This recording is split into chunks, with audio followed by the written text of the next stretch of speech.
everybody, it's Jack here again from the community team, joined by the ever lovely Brooke. This is our second video in our kind of beginner series set of videos. If you are watching us on YouTube, a great place to go is our Facebook community group where we cover a lot of questions like this and you can chat to the community about things in your practice or in your Jane account and they can help you work through them. If you're coming and watching this video in the community group, we have a Jane YouTube channel where we post our community office hours as well as our monthly webinars. So if you want to learn about practice growth, today we had a great one on patient communication. It's worth checking out. Anyway, today we are going to be talking about booking your first appointment with Jane, arriving it, and basically the whole workflow for your first patient that arrives through your door with Jane. All right, Brooke, if you want to share your screen and we'll get going. All right. So we are going to go over how to book appointments, arrive, take payment, doing a chart entry. But to start with, last video we went through was how to create your shifts. So if you didn't watch that, go back and have a look, and we've got our shifts created to either start offering appointments online or start booking them yourself. So for this bit of the demo, I'm going to work on our main schedule. I like to look at this when I want to see kind of like, more than one day at a time to kind of view my full kind of schedule in advance here. But everything kind of I show you here, we can do on the day sheet, which I'll jump to in a few moments when we go through the charting portion of everything. But to book an appointment, we're just going to go ahead and click onto an available time. And we'll have here our appointment panel. And as long as you've set up your different treatments that you offer, those are going to be available here to book in for. If you have a new patient who you are booking in, you'll just want to hit this new patient or new client, whatever you have decided to name that in your Jane account, and collect their information. Pro tip here, when you are adding a new patient, you do not need to add in all of their demographics yourself. So all you need to do is put in their first name, their last name, an email, and I always recommend a phone number. All of the other information when they fill out their intake form is going to save here for you. So kind of save you time.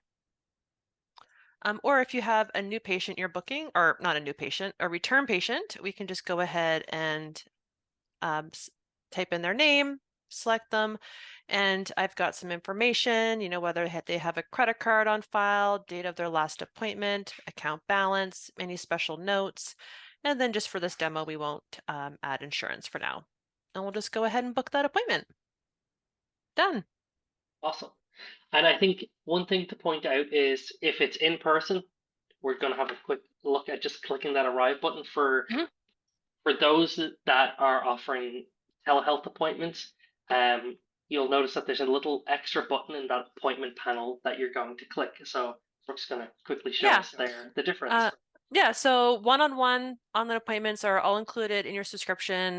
So this is available to anyone who is using Jane.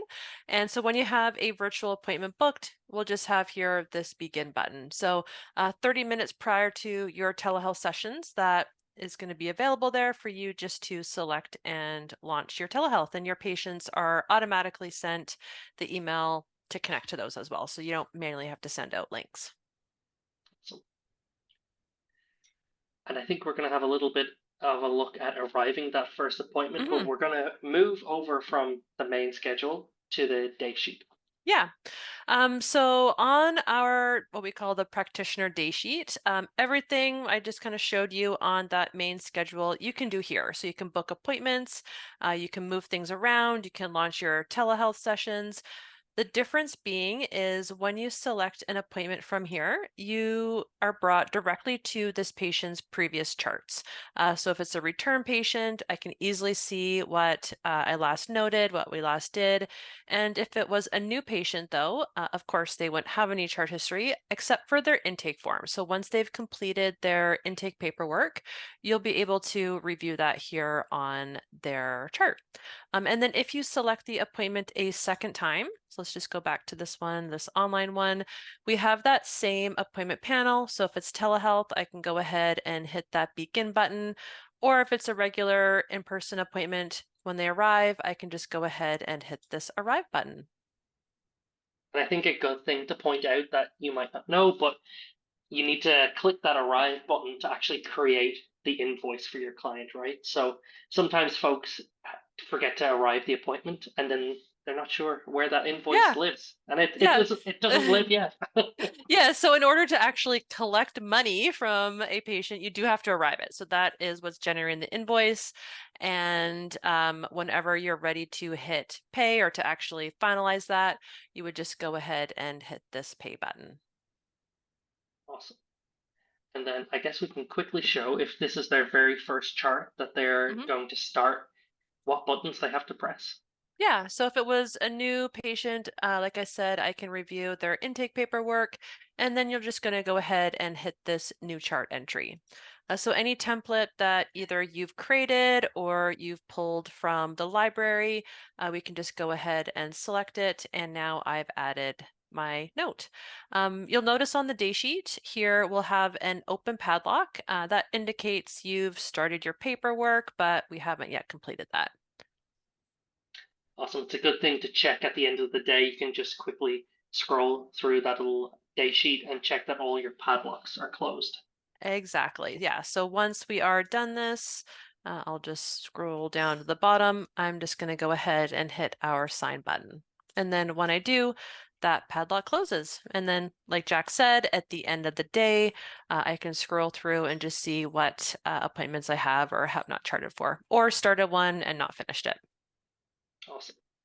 Um, we're going to move over now from the charts to adding a purchase and then taking your payment. So some folks, offer their appointments, but then add-ons might be available when the client is actually in. Mhm. And so we're going to quickly have a look at how you can add those add-on services to their invoice. Yeah. Maybe also products, not necessarily add-on services, but if you're somebody who sells any type of product, it would actually be the same really. So they're done once you've arrived the visit. If you notice this arrow next to the pay, I can go ahead and select my add item, whether that's an add-on service or a product. Once I select that, I can go ahead and type in what I'm selling. There is another area to sell that, which can be done before you hit the arrive button. And that's going to be down here in the billing info. We'll have that add item and I can go ahead and sell them whatever else they're purchasing. Awesome. Um, Now I think it would be a great time to maybe talk about creating a payment method outside of Jane. Yeah, so while we do have a payment solutions, which comes with some great features, you can create a payment method outside of that. So in your settings, you're going to scroll down and under some of our billing options here is payment methods. So whether that's a different credit card processor or maybe something like An um, e-transfer, maybe, e-transfer, if you're in Canada. Venmo. If you're in Canada, an e-transfer, definitely you'll want to create one of those. Venmo, maybe for our American viewers. We start you off by default with cash and check, but feel free to create any options that you're going to be accepting payment from patients. And then once you've created those, um, and any payment method you're going to be selecting, whether it's Jane Payments or another option, once you hit pay, we'll have all of our outstanding invoices here and this patient has a credit. But when you select the add payment method, any payment method you've created is going to be available here. Done. And then you just received a payment there, but you had the option to either email them that Mm, receipt or to print it. But there is a way to send a more detailed receipt that I know some folks like to mm. do. So maybe you can show how we can send that more detailed receipt. Yeah, so after you've recorded that payment, this arrow next to pay again, we'll just go ahead and select that and we can send them the detailed receipt. Awesome. We didn't plan for this, but I think we still have a minute or two left. Is if you didn't know, Brooke and I worked together at one point in time outside of Jane, and one of the things we had to do was cash out and take the transactions for the day to sign off our sales. So maybe we could have a look at the report to just see Hmm. um, our transactions for the day. And if you Yeah. need to record those and track them, this is where you'll find them. Yep. So you're going to want to head to your reports tab, and then we'll have here our transactions report. So however you take in payment, Jane payments, cash, check, all of your payments, the number of transactions per each, and the total that those should be are going to be available here. Awesome. And if you want to print any of these reports, you'll see at the Mhm. very top of the page, there's three little dots. So you can always export it. I think that's everything for today. Thanks for spending your time with us. We'll see you again in another community office hours soon. Take care.